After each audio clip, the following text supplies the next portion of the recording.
Assalamualaikum warahmatullahi wabarakatuh. Teman-teman, balik lagi di channel YouTube gua Hairun Imam. Nah, di video kali ini kita akan melihat dan mendengarkan bagaimana pidato terakhir kenegaraan dari Presiden Joko Widodo di gedung DPR RI. Wah, ini pidato yang sangat haru, menyentuh hati. Selain itu, Pak Jokowi juga membeberkan, memaparkan apa-apa saja hasil kerja beliau selama 5 bahkan 10 tahun terakhir, teman-teman ya. Oke, tanpa perlu berlama-lama lagi, mari kita simak videonya berikut ini.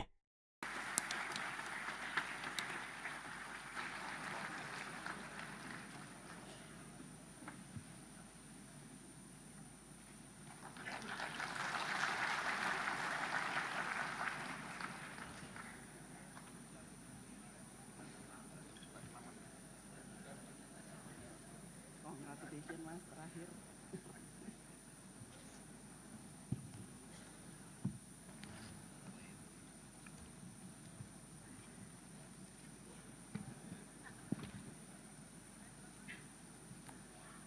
Bismillahirrahmanirrahim. Assalamualaikum warahmatullahi wabarakatuh.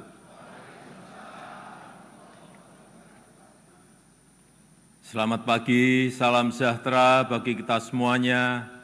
Shalom, Om Swastiastu, Namo Buddhaya, salam kebajikan. Yang saya hormati Wakil Presiden Republik Indonesia, Bapak Profesor Dr. Kiai Haji Ma'ruf Amin, beserta Ibu Hajah Wuri Ma'ruf Amin. Yang saya hormati Ketua, para Wakil Ketua, dan para anggota Majelis Permusyawaratan Rakyat Republik Indonesia. Yang saya hormati Ketua, para Wakil Ketua, dan para anggota Dewan Perwakilan Rakyat Republik Indonesia. Yang saya hormati Ketua, para Wakil Ketua, dan para anggota Dewan Perwakilan Daerah Republik Indonesia. Yang saya hormati Ketua, para Wakil Ketua, dan para anggota lembaga-lembaga negara. Yang saya hormati Bapak Jenderal TNI Purnawirawan Tri Sutrisno, yang saya hormati Bapak Haji Muhammad Yusuf Kalla, yang saya hormati Ibu Soraya Hamsahas, yang saya hormati Yang Mulia para Duta Besar negara-negara sahabat dan para pimpinan perwakilan badan dan organisasi internasional, yang saya hormati para Menteri Kabinet Indonesia Maju, Jaksa Agung, Panglima TNI, Kapolri, dan Kabin.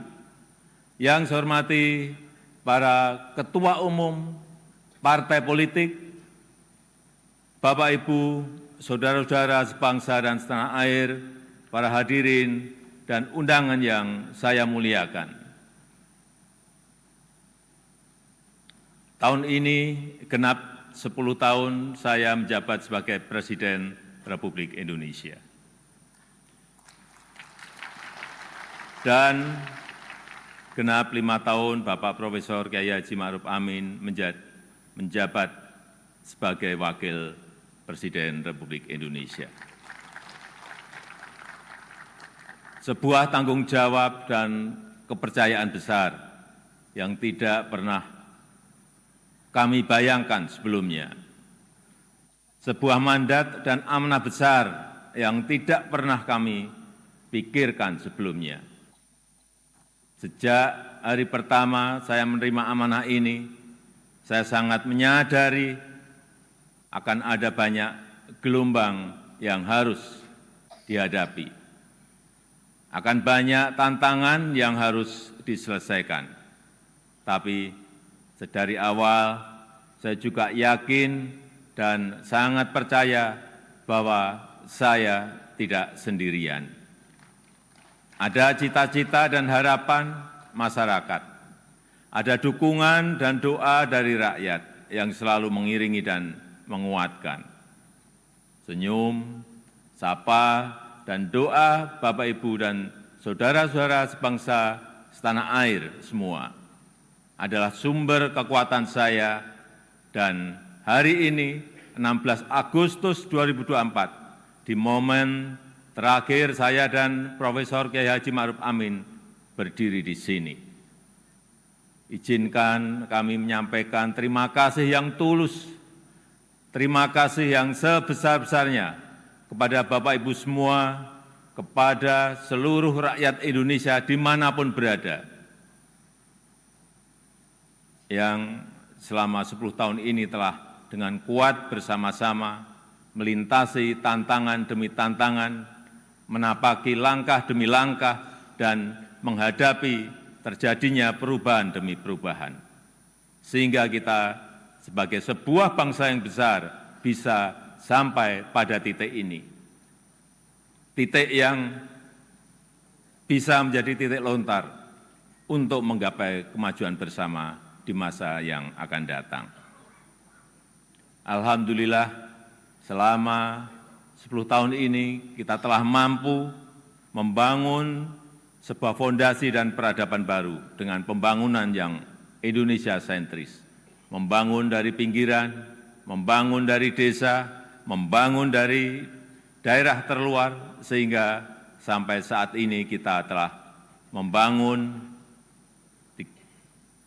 366.000 kilometer jalan desa, 1,9 juta meter jembatan desa, 2.700 kilometer jalan tol baru, 6.000 kilometer jalan nasional, 50 pelabuhan dan bandara baru, serta 43 bendungan baru dan 1,1 juta hektar jaringan irigasi baru. Sehingga kita berhasil menurunkan biaya logistik dari sebelumnya 24% menjadi 14% di tahun 2023. Sehingga kita bisa meningkatkan daya saing dari sebelumnya peringkat 44 menjadi peringkat 27 di tahun 2024. Sehingga kita mampu memperkuat persatuan kita karena akses yang lebih merata dan berkeadilan. Selain itu, ketangguhan kita sebagai sebuah bangsa juga terbukti dari daya tahan kita dalam menghadapi pandemi COVID-19, dalam menghadapi perubahan iklim, dan dalam menghadapi geopolitik dunia yang semakin memanas.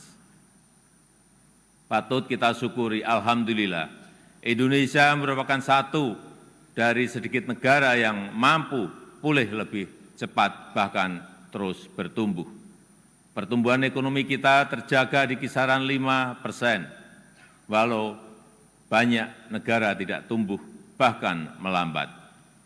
Wilayah Indonesia Timur seperti Papua dan Maluku justru mampu tumbuh di atas 6%, dan Maluku Utara mampu tumbuh di atas 20%. Inflasi juga terkendali di kisaran 2-3%, saat banyak negara mengalami kenaikan yang luar biasa, bahkan ada yang mencapai lebih dari 200%. Angka kemiskinan ekstrem mampu kita turunkan dari sebelumnya 6,1% menjadi 0,8% di tahun 2024. Angka stunting juga mampu kita kurangi dari sebelumnya 37% menjadi 21,5% di tahun 2023. Dan tingkat pengangguran juga mampu kita tekan dari sebelumnya 5,7% menjadi 4,8% di tahun 2024. Upaya perlindungan bagi masyarakat ekonomi bawah juga telah memberi manfaat luas bagi masyarakat. 361 triliun rupiah anggaran Kartu Indonesia Sehat selama 10 tahun ini telah digunakan untuk membiayai layanan kesehatan lebih dari 92 juta peserta JKN per tahunnya, mulai dari usia dini sampai lansia yang tersebar di seluruh Indonesia. 113 triliun rupiah anggaran Kartu Indonesia Pintar selama 10 tahun ini telah digunakan untuk pendidikan lebih dari 20 juta siswa per tahun mulai dari SD sampai SMA, SMK di seluruh tanah air Indonesia. 225 triliun rupiah anggaran program Keluarga Harapan selama 10 tahun telah dimanfaatkan untuk meningkatkan ekonomi sekitar 10 juta keluarga kurang mampu per tahunnya. Dan 60,3 triliun rupiah anggaran prakerja selama 5 tahun telah dimanfaatkan untuk menambah keahlian 18,8 juta pekerja yang tersebar di seluruh tanah air Indonesia. Ini adalah pembangunan yang kita cita-citakan bersama, pembangunan yang menyentuh semua lapisan masyarakat, pembangunan yang memberi dampak bagi masyarakat luas, dan pembangunan yang membuka peluang untuk tumbuh bersama-sama. Bapak, Ibu, saudara-saudara sebangsa dan setanah air, di sisi lain kita juga telah mengambil langkah besar untuk meningkatkan produktivitas dan nilai tambah, dengan tidak lagi mengekspor bahan mentah, tapi mengolahnya dulu di dalam negeri.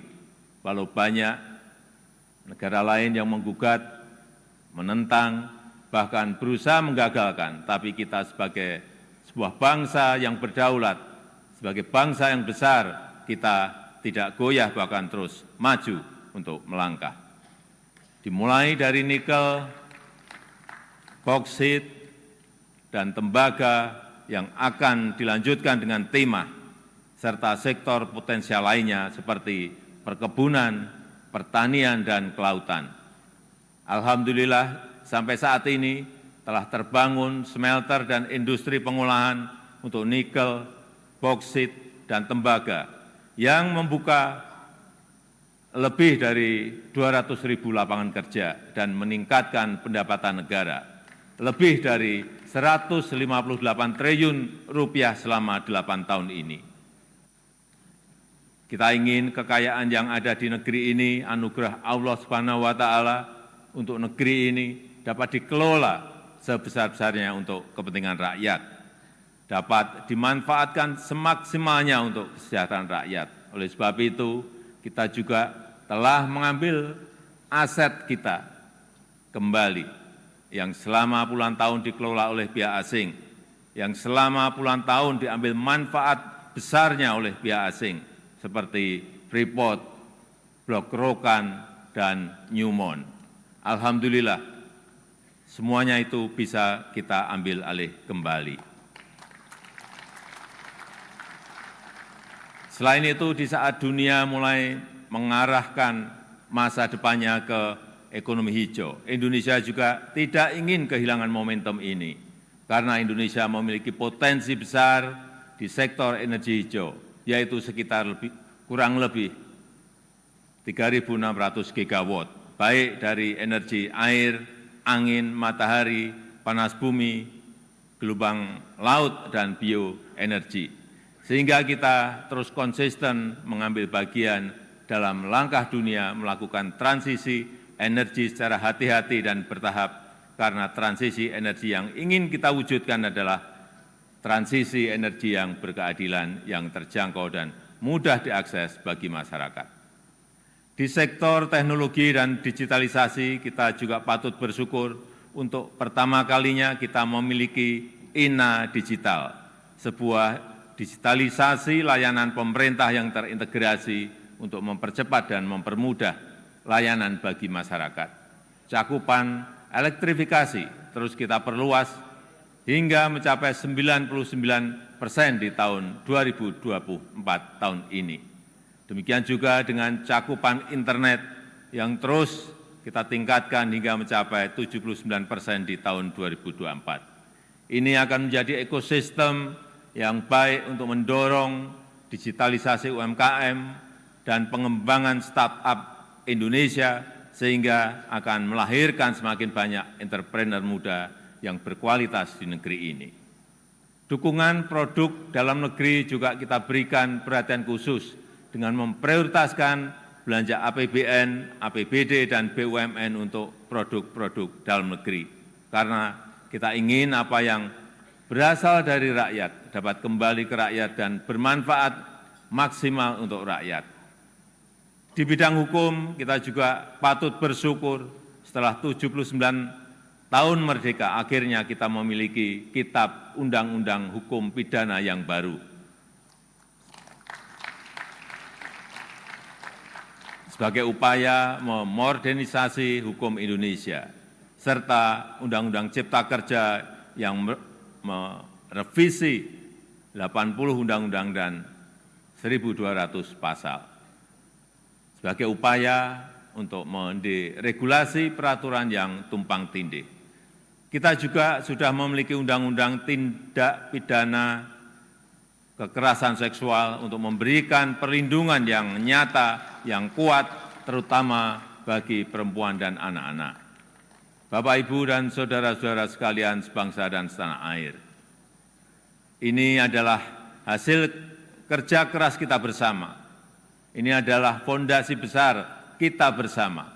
Ini adalah bukti bahwa persatuan kita, bahwa kerukunan kita, bahwa kerja keras dan kegotong royongan kita dapat membawa Indonesia melompat lebih tinggi lagi. Oleh sebab itu, saya sangat menghargai, sangat mengapresiasi dukungan dan kerjasama seluruh lembaga negara dalam menopang lompatan kemajuan Indonesia. Mulai dari MPR RI yang telah berperan aktif memperkokoh ideologi negara, memperdalam rencana penyusunan pokok-pokok haluan negara dan menjaga silaturahmi antar tokoh-tokoh bangsa. DPR RI yang telah menjalankan fungsi legislasi, menjalankan fungsi penganggaran dan pengawasan, merumuskan RAPBN 2025 untuk suksesi transisi pemerintahan dan menyelesaikan banyak undang-undang strategis, seperti Undang-Undang Ibu Kota Negara, Undang-Undang Daerah Khusus Jakarta, Undang-Undang Informasi dan Transaksi Elektronik, Undang-Undang Aparatur Sipil Negara, dan Undang-Undang Kesejahteraan Ibu dan Anak. DPD RI yang terus mengawal kemandirian daerah otonom, menginisiasi inisiatif perancangan legislasi, melakukan pengawasan pelaksanaan undang-undang dan perda, serta memberi perhatian khusus terkait agraria dan pangan. Begitu juga dengan BPKRI yang telah mengawasi penggunaan anggaran negara serta memperkokoh kepercayaan dan kepemimpinan Indonesia di dunia internasional melalui keaktifannya dalam organisasi dan forum-forum internasional. MKRI yang telah menangani lebih dari 202 perkara pengujian undang-undang dan mengadili sengketa pemilu, serta Mahkamah Agung RI beserta lembaga peradilan di bawahnya yang mengadili dan melakukan penguatan restoratif justice untuk menyelaraskan kepentingan korban dan pertanggungjawaban terdakwa tanpa melalui pemidanaan.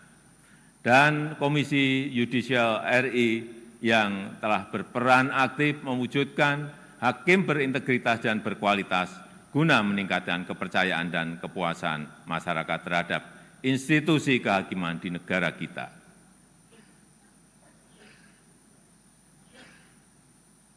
Bapak, Ibu, saudara-saudara sebangsa dan setanah air,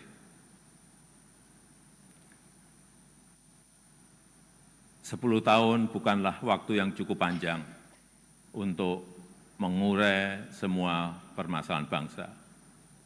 Saya sangat menyadari bahwa sebagai pribadi yang jauh dari kata sempurna, sebagai insan yang tumbuh dalam keterbatasan, dan sebagai manusia yang jauh dari kata istimewa,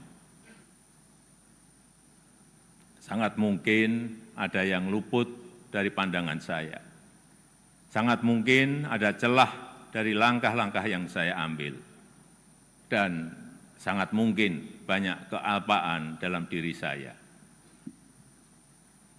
Oleh sebab itu, di penghujung masa jabatan ini, izinkan saya menyampaikan suara nurani terdalam kepada Bapak, Ibu, dan saudara-saudara sebangsa setanah air, kepada seluruh rakyat Indonesia, tidak terkecuali satupun,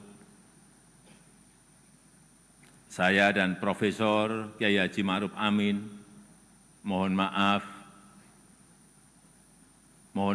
untuk setiap hati yang mungkin kecewa, untuk setiap harapan yang mungkin belum bisa terwujud, untuk setiap cita-cita yang mungkin belum bisa tergapai. Sekali lagi kami mohon maaf. Kami mohon maaf.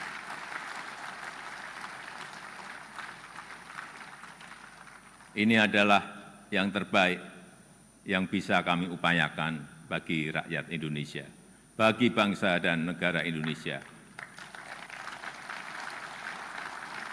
Saya tahu bahwa hasil yang kita capai pada saat ini belum sepenuhnya tuntas mencapai hasil akhir. Belum sepenuhnya sesuai dengan harapan dan keinginan Bapak Ibu semua.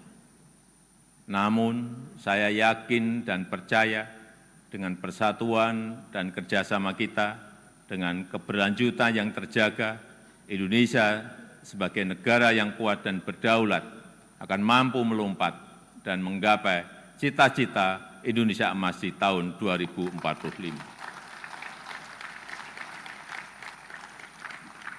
Terakhir, kepada Presiden terpilih Bapak Jenderal TNI Purnawirawan Prabowo Subianto. Tahun depan, insya Allah Bapak yang akan menyampaikan pidato kenegaraan. Nanti pada tanggal 20 Oktober 2024, izinkan saya menyerahkan tongkat estafet kepemimpinan ini kepada Bapak Prabowo Subianto.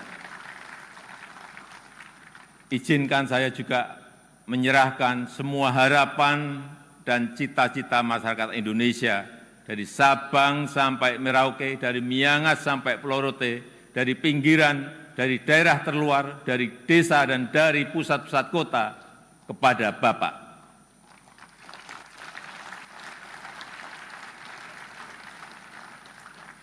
Semoga Allah SWT, Tuhan yang Maha Kuasa, senantiasa memberikan petunjuk dan kemudahan bagi bangsa Indonesia dalam kepemimpinan Presiden Prabowo Subianto pada pemerintahan periode mendatang. Dirgahayu Republik Indonesia, Dirgahayu Negeri Pancasila, merdeka! Merdeka! Merdeka! Terima kasih. Wassalamualaikum warahmatullahi wabarakatuh. Om Santi Santi Santi Om. Namo Buddhaya. Salam kebajikan. Terima kasih.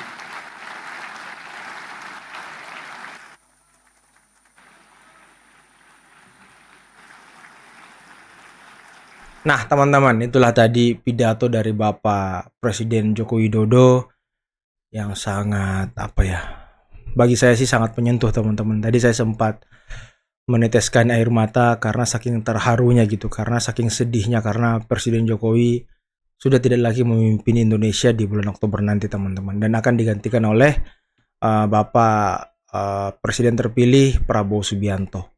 Nah, tadi bisa kita dengarkan bersama bagaimana Pak Jokowi membeberkan ataupun memaparkan apa hasil-hasil kerja beliau selama kurang lebih 5 tahun bahkan 10 tahun, teman-teman, bersama dengan Bapak Ma'ruf Amin di 5 tahun terakhir ini tentunya.